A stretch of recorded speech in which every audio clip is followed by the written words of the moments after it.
Well, nice to be home. That was a long road trip to get to Penn State. A real good experience for our team. Obviously, one of the top teams in the country right now. Tough to play in, especially the atmosphere that they have up there is, or I guess down there, is pretty impressive. I think every sport has its own game facility and practice facility. It's quite the athletic institution. So for us, obviously, again, we're searching for results right now, and they're hard to come by. And we knew that would be a tough one, playing a team that's as good as they are in their own building. It was a tall order, but I think the one thing that I liked is both nights again we continued to play hard, and we found a way to close the gap. Especially Saturday, we hit a crossbar with 7 minutes left, and had an opportunity to tie the game up. And just wasn't able to find that goal. So it's I think for our team, we look at it as we played a really good team in the country, and we had a chance to win that hockey game at the end. So we're doing a lot of things great, but we've got to be a better team, and we know we can be a better team. I think right now for us, it's about staying healthy.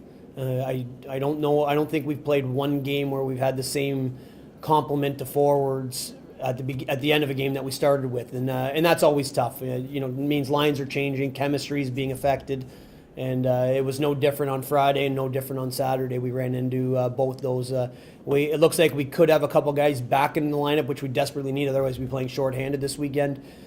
Just with the injury, there's more guys in the training room right now than there are in the dressing room getting dressed for practice, and that's never a good sight for anybody. But we do see some guys improving, which is good. Some guys are ahead of schedule, and we're looking forward to seeing what type of a lineup we can put together for Friday night. You mentioned staying, it's a process. How are you trying to keep this team confident despite the rough start? Yeah, I think when we all know it's about results, and I think when you focus on the result, like we talked about going into every game with our record on our back, like feeling the weight of that. And that's a tough thing to do. There isn't a player on our team that doesn't look at their stat line and go, oh man, like why is it not better? There isn't, Olivier Mantha is playing out of his mind. And if you were to look at his numbers, he's not happy with his numbers, but he's playing fantastic. So you carry the weight of that around with you. And for our guys, we feel very confident that the issue with our team is doing exactly that. We go in knowing what it says above our names, as a team, knowing what it says below our names as our own personal stat lines, and nobody's happy with that. And unfortunately, that doesn't allow you to win if those are the things that you're focusing on. It's a 0-0 start against Michigan Tech on Friday night. The ice, there hasn't been anybody that skated on the ice. So for us, it's a blank slate. It's an opportunity to go out and kind of write the story that you want to write that night. And I think, there's no question for us, we need to score first. We've played from behind all year. And we've really learned how to battle from behind. We've learned how not to quit. We've learned how to try to stay in a game when it feels like it's out of reach. And those are harder lessons to learn than learning how to play with a lead. I'd like to start learning the next lesson, though. How to play with that lead. And I just think that for our guys, it's understanding that one moment, one result, even what your record is, can't define you. One thing doesn't define us. You got to move on to the next thing. And for us, it's Michigan Tech, and it's Friday night. So, but again, it's always a mental challenge, especially when it just feels like you can't get into the win column. And we're more than capable. We showed a lot of really good video today to forwards separately and then D separately, and showing them just how good they can be when they choose to play without that weight on their shoulders. So how will you generate offense? You proved you can hang in there, so what's it going to take to get that win? Well, I think there's two things. I think our start, our that belief element, I think, is the first thing. We play afraid to make a mistake, that the mistake could end up costing us, and that's just not a very good way to play the game.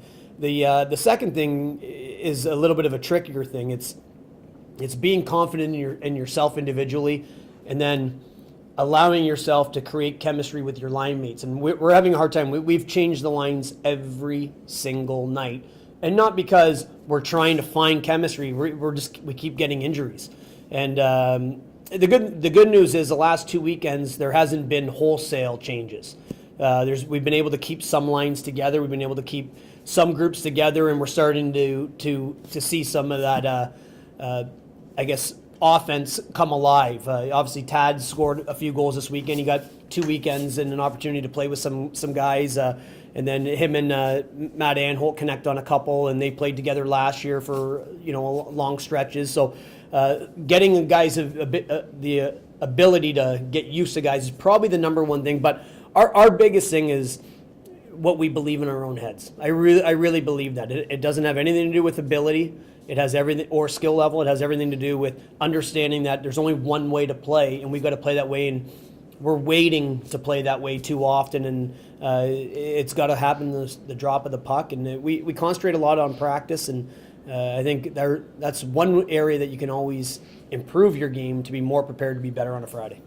Just to go off what Coach Thomas was saying, not knowing who you're playing with, lines constantly changing. I mean, that's got to be frustrating as a player, not knowing who you're going to be out there with, and your role does kind of change with different guys that you're out there. So I mean, how have you adjusted? What's that been like on your end? You just got to be ready to go and stick to the details. I mean, I play left wing and right wing, so in our systems they change night to night. I'm usually back and forth in games because of our injuries and penalties and switching around. So I play both. So you just got to stick to the details, know what you're doing, and be a smart hockey player. I think one of the biggest things is we just got to be ready to go. Building off what Coach Thomas said, at the start of the game, we're just worried to make mistakes, and then we end up making the mistakes, and they cost us in a goal. And then after that, it's kind of like, well, now if we make a mistake, we can capitalize on it. So then we're not worried about making mistakes. We make them and we rebound from them. But at the beginning, we can't work. We just got to play like that right off the get-go, and just move forward and keep building on last week. And playing Penn State, I mean, that was a great atmosphere to be a part of, and it was fun. And to know that we're that close to a number 10 team in the nation, it shows how hard it is going to take and how close we are to actually winning hockey games. Do you think that morale on the team has changed after the announcement last week and just kind of the weight you guys have been bearing all season now going into this week? Yeah, absolutely. I mean, knowing that we're going to be sticking around, it definitely helps. Guys don't have it on the back of their minds. It's not.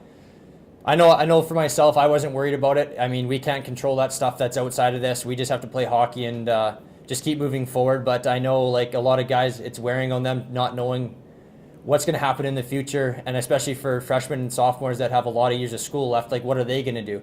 So, I mean, it's nice to know, and we just got to move forward. What have you learned from playing, or I should say from trailing in games as opposed to playing with the lead? It's not fun.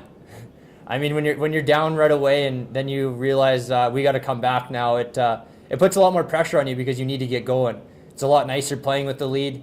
You get to kind of relax a little bit instead of kind of grip that stick and know you need to make that extra play to score, to tie the game instead of get a lead. So I think our next step is scoring first and playing with that mentality that even if you make a mistake, we can recover from it. But don't be afraid to make that mistake and play so conservative that you're overthinking things in the D zone.